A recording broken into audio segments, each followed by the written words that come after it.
Se nella guerra alla pandemia i vaccini sono armi, allora stiamo finendo le munizioni. In Veneto scarseggiano le scorte, ma ci sono ancora 460.000 persone che restano da vaccinare e che rientrano nelle categorie che hanno diritto a una corsia preferenziale, over 80, super fragili e disabili. Insomma, il Veneto ha utilizzato tutta la sua potenza di fuoco, ma ora ha bisogno di nuove dosi. C'è una bottiglia mezza piena e mezza vuota.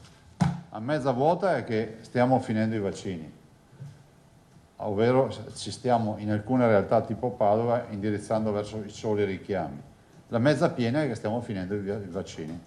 Purtroppo siamo stati troppo bravi e il nostro fattore limitante è la quantità di vaccini. Nella trincea del Veneto sono in arrivo le scorte di vaccini, da Pfizer ad AstraZeneca.